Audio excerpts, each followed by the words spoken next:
écoute-moi ce niveau stratosphérique de communisme français. J'en perds les mots. Faire maigrir l'État, oui ou non? Idée concrète, David Lisnard était notre invité il y a quelques semaines, il dit « À Cannes, j'ai réduit 10 à 12% de postes de fonctionnaires, on pourrait le faire à l'échelle de la France. » Est-ce que c'est faisable? La question, c'est pas tellement le nombre de nos fonctionnaires qui souvent font en fait beaucoup de choses et qui parfois travaillent trop. Non mais, t'entends ça De l'autre côté, on me dit que les Français, ils travaillent pas assez, et les fonctionnaires, soi-disant, ils travaillent trop. Non mais, t'entends? Je pense qu'on a atteint un niveau de communisme. Oh, j'en ai même pas les mots. Attends, écoute la suite. Un exemple d'agence qui pourrait fermer.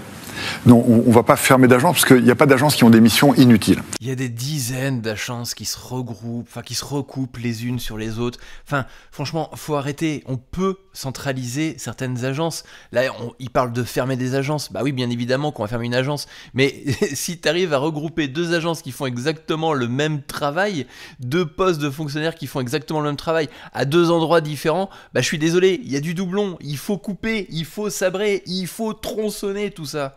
Depuis tout à l'heure, il n'y a pas un seul exemple que vous donnez et ça donne l'impression du bien entendu, nous ne ferons rien. Et bien entendu qu'ils feront rien. Attends, t'as des millions d'esclaves en France qui se lèvent tôt, qui payent des impôts à outrance, qui créent des entreprises qui payent des impôts à outrance, on te taxe à tout bout de champ, eux ils ont un gros salaire de bâtard. Pourquoi est-ce qu'on ferait quelque chose? On est bien sur notre fauteuil là à l'Assemblée, à s'insulter, à sniffer du sucre. Franchement, on est bien entre potes ponctionnaires qui taxent toujours plus les Français. Pourquoi est-ce qu'on va bouger quelque chose? Non, surtout pas. Il faut continuer à tondre les moutons. On n'ose pas citer un nom d'agence, on n'ose pas citer un nombre de postes réduits. En réalité, il n'y a aucune économie concrète qui est donnée. Mais on ponctionne trop, il y a trop d'impôts aussi. C'est pas les prélèvements qui posent un problème. Je suis désolé, je pète un câble dans la vidéo, mais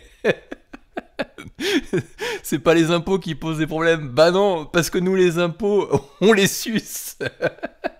Non mais, moi je suis désolé, mais ce mec, il a la politique de l'autruche. Bah, il a une tête d'autruche en fait. Je pense que le gars, tous les matins, il sort la tête du truc, il dit « Oh tiens, une nouvelle journée. Oh tiens, j'ai une bonne idée. On va taxer les Français encore plus. » Est-ce que vous espérez une fiscalité plus haute des hauts revenus, de façon générale? Moi, je souhaite la justice fiscale. Ouais, moi aussi, je souhaite la justice fiscale.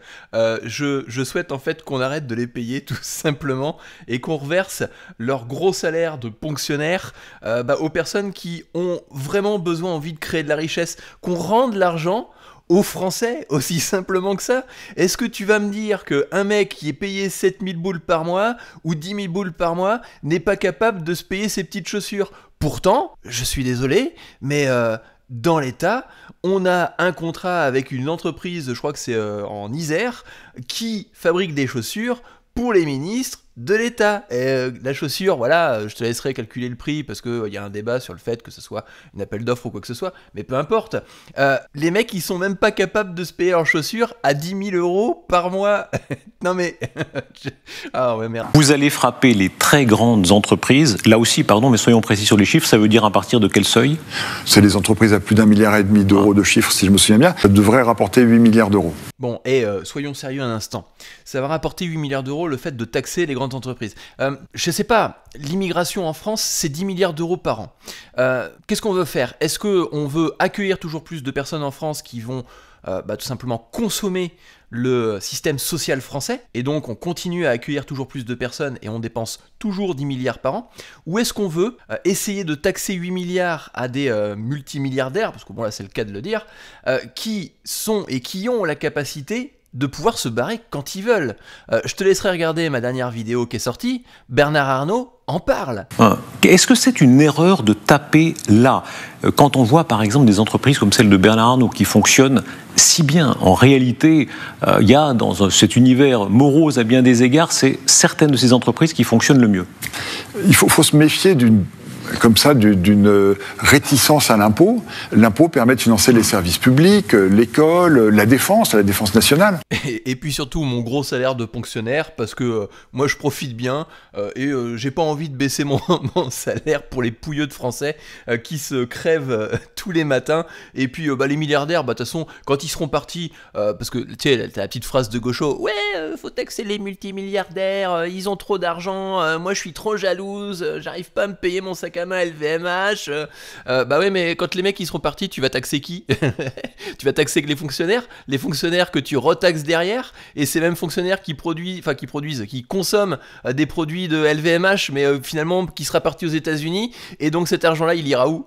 Il ira pas en France, hein. Ah bah non, on n'avait pas pensé à ça.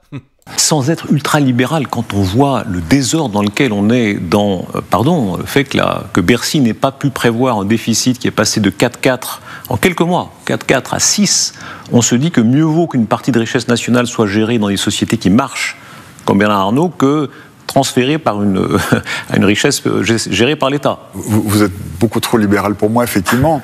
Le mec, il lui balance une évidence en face. C'est juste une évidence, hein. Il met devant le fait accompli. Vous êtes incompétent au niveau du gouvernement. Est-ce qu'il serait pas préférable de laisser en fin de compte les entreprises gérer l'argent et l'autre en face? Ah non, je suis désolé, moi je suis communiste, le libéral, je connais pas. Il y a une priorité dont on n'a pas encore parlé, la planète. On est en train de mettre en danger l'avenir de nos enfants à cause des émissions carbone.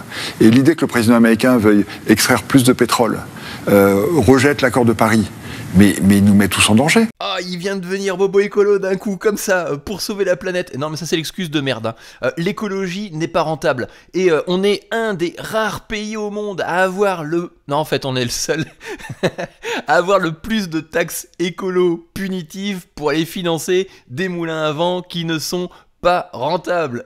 Et il n'y aurait pas de taxe écologique, il n'y aurait pas de subvention, il n'y aurait pas d'éoliennes. C'est terminé.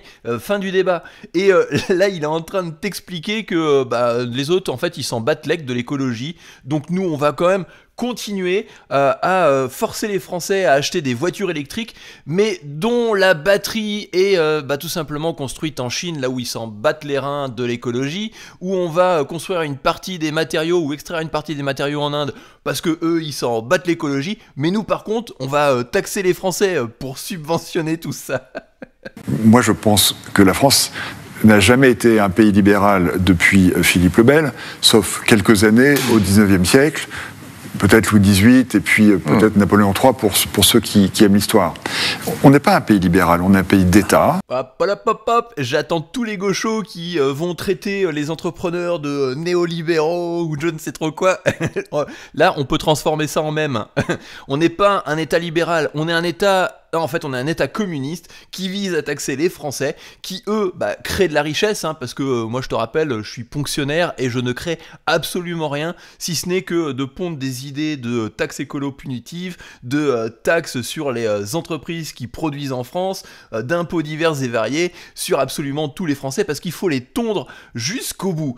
Tu as un pouvoir, et tu sais ce que c'est que ce pouvoir-là? C'est de t'exprimer. Tu vas me dire, ouais, ça sert à rien, parce que quand on descend dans les rues, finalement, on se fait recadrer, on est parqué comme des moutons.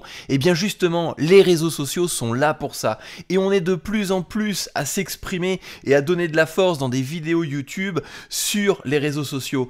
Et tu peux t'abonner, ce qui va faire qu'on va grossir en France, le pouvoir d'expression poussé par tout le monde va grandir, et on va commencer à remuer la merde au fond, et que ça va commencer à sentir grave au niveau de leur poste de gros fonctionnaires. Et la deuxième chose que tu peux faire, eh bien, c'est de ne pas te laisser faire et de t'exprimer dans les commentaires.